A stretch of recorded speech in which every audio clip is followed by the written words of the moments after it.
I've tried a lot of on-camera monitors. I mean, I literally counted about 14 that I have sitting around right now, and not including ones that I've had in the past and got rid of. But I can easily, without a doubt, say that hands down, the brightest, the most full-featured, the best value on-camera monitor on the market is this one right here, the Osee T7. So let's get into it.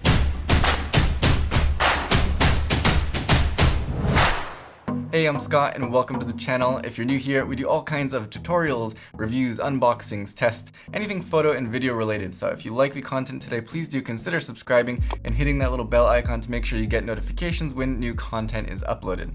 So there are a handful of things that I was looking for in the search for a perfect on-camera monitor, and I've used Osee in the past, so when I came across the Osee T7, it really checked off all of my boxes. I apologize in advance if it sounds like this is a paid advertisement. I promise it is not. Like I said, when I found this, it really checked off all my boxes, and I literally begged Osee to let me review this, and I will be buying another one in the future, in the near future, hopefully, because it's just across the board, an amazing monitor at an amazing price. So what I want to do today is just quickly go through that list of things that I think make a good monitor into a great monitor, and then the Osee T7 into basically the best monitor on the market. Of course, if you want a monitor that has very specific functions like camera control or external recorder capability, then that's a different story. So first up is price, and the price on this and its bigger brother, the G7, actually just came down, which actually first brought my attention to this monitor.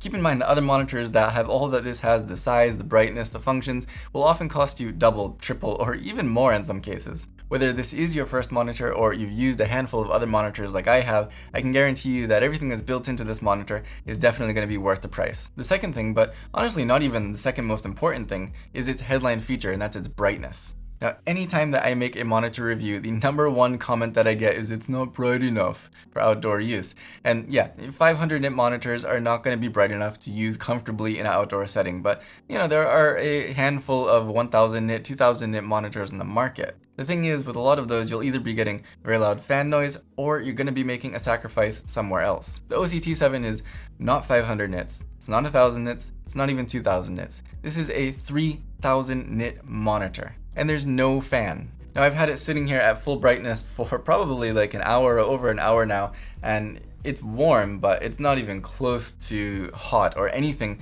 that would concern me whatsoever. It's also worth noting that at that highest brightness, the image still looks spectacular. The contrast, the colors, everything is really nice, unlike what you get with some of the cheaper high bright monitors. You've got all the pro features that you could want here. I mean, you've got your aspect ratios, safe marker, center marker, crosshatch, you've got false color, and multiple customizable modes of false color, which we'll talk about in a second. You've got zebras, histogram waveforms, and of course waveforms. You have Luma, RGB, and RGB parade. You've got vector scopes, you've got focus assist and focus peaking, and we'll talk about that in a second as well. You've got your look, which is your 3D LUTs. There are some loaded into here, but you can also add, I believe, up to 16 from an SD card. You've got your audio meters, you've got your image resize, and then back in the main menu you've got things like screen rotation, which also does have auto rotation. You've got anamorphic modes. You can calibrate it, of course, completely how you need to, but the colors and everything out of the box are really great. There's just really not a lot that you can't do with this monitor. But let's get into that just a bit more in detail, because of course a lot of monitors also have waveforms, false color, stuff like that. No big deal, right? It is a big deal. 1, you've got auto rotate, which doesn't come in a lot of monitors. 2, you've got multiple modes of false color, which not only shows the full spectrum, but you can show different modes for different cameras that only highlights the critical exposure values for like skin tones or your middle gray or gray card. So that way you can really quickly, just at a glance, get your exposure, nail it, and then go back to shooting. You've got focus peaking and focus assist, and one of those modes doesn't even require any extra colors on your image. It just ultra sharpens your image, makes it really easy to see what's in focus without all those annoying colors all over your image, which can sometimes look weird, be distracting, and also just look weird if you have a client looking at your monitor. Now there still is a lot more to the functions that are built into this monitor, but I could go on forever, so I'm going to make a separate video to go in depth, step by step, through all of the things that are in this menu, how to navigate the menu, how to get things set up, and all that in all its glorious detail. So if you want to see that, be sure to check the link on screen or down in the video description below. I will put that there as soon as it's ready. Next up is build quality. And a lot of the monitors that come in at or under about the $400 price mark are very plasticky. And this one is made of a plastic, of course, but it's a really high quality plastic polycarbonate with an aluminum frame inside. And that means that even though it is lightweight, it's still extremely rugged. One prime example of that is that the screw thread on the bottom of this is reinforced. So if you want to grab the monitor to tilt it or to twist it, it's not going to put so much stress onto the plastic body that you're worried about actually cracking it or splitting it apart. That is absolutely not something I can say for other monitors that I've tried. Pretty much all of the other monitors that I've tried that are under this price. Next up are the connections, and again, this is the T7, which has HDMI in and out. It's compatible up to 4K 30 frames per second. The big brother, the G7, does also have SDI connections, and I really like that those connections are on the back of the monitor, because while I was very happily using the HCM 700 also from Osee, those connections are on the bottom, and a wider monitor mount like this one right here would actually block the inputs. So I couldn't use something like this, and it really limited what monitor mounts I could use with that monitor. It is powered by a single NPF style battery, and with a battery like this NPF 770, for example, that's 32 watt hours, I could get about 1.5 or 2 hours on full brightness. This does also have a DC in port, and it comes with both a cable to power this from wall power and a D-tap cable. Those are really going to be critical when you're working with a high bright monitor like this, and it's great that they're both included because you know that they're going to work and you know that they're going to be up to Osee quality standards. I do wish that this had double hot swappable battery slots on the back, but honestly I'm going to be powering it from external power most of the time, so for me it's not really that big of a deal. Now last, but probably for me the most important, is the user interface. It's incredibly simple but incredibly powerful. As you can see here, there's only a single joystick, and of course you can use this up, down, left, right. You can also push it, and you're going to control absolutely everything with that single joystick.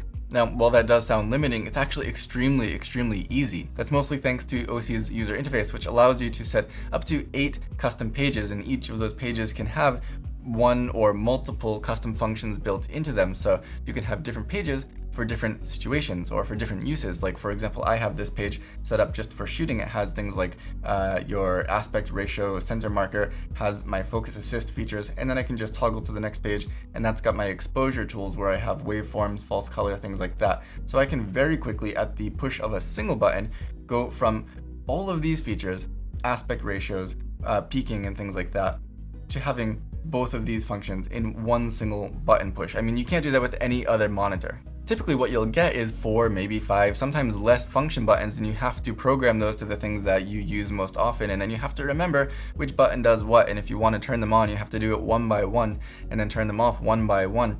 But with this, you can literally set up different pages for different situations and then just toggle back and forth between those pages, and it's just extremely fast and easy. So to boil it down to the absolute basics, you can have at minimum 8 pages, and even if those have only one custom function in each of the pages, you've got 8 custom functions, which is more than most monitors. But you can put multiple functions on each page, like I said, which just can't go back. For example, on my shooting page here, you can see that I have 1, 2, 3, 4, 5 custom functions built in. You can then, of course, in these pages, individually go and turn things on and off. If I want to turn my aspect ratios off, boom, turn them back on, boom. So not only do you have pages for certain situations, for shooting and then for exposure, but you can just go in and quickly toggle things on and off within each of those pages. So I mean, it doesn't get any faster than that. It doesn't get any more powerful than that. And if you want to add something else to here, just click add new tool, scroll through, click it and add it, and you're good to go. I mean, it really is absolutely the best user interface that I've ever used on a monitor. So if you haven't got the point by now, this is a 7-inch 3000 nit monitor with no fan noise. It's got great color. I think it's 16 million colors with 1200 to 1 contrast ratio. The image looks fantastic. You've got built-in LUTs, all the custom functions you can need. The best user interface on the market. It's lightweight for its size, but it's still very robust. You've got the cheaper HDMI only option. If you don't need SDI, there's no reason to waste money on a more expensive monitor, but you're not losing out on any of the features. And then if you do need SDI, they've got the G7, and that has all of the greatness that I talked about today, just with the added benefit of having SDI connections as well. Using a 7-inch monitor, using a high bright monitor like this with no fan noise, using this user interface, it really is impossible to go back. But oh man, really, I mean, I'm not lying here. If you're looking for a monitor, or a first monitor, a second monitor, a 10th monitor, whatever, if you've been frustrated with other monitors, if you need something brighter, if you need something bigger, no matter who you are, this is an amazing monitor and I highly recommend it. I will be picking up another one to use on my second camera or just as a backup because I like having a backup in case something happens. This monitor will be pretty much living on my camera from now on. So again, keep in mind I will be making a second video with a really in-depth tutorial about how to use this monitor and just to show you everything that really is built in there in a little bit more detail. But if you have any questions for now, please do let me know down below and I will do my best to get back to you. Otherwise, if you like this video, don't forget to give it a thumbs up and subscribe if you haven't already. And as always, thank you for watching.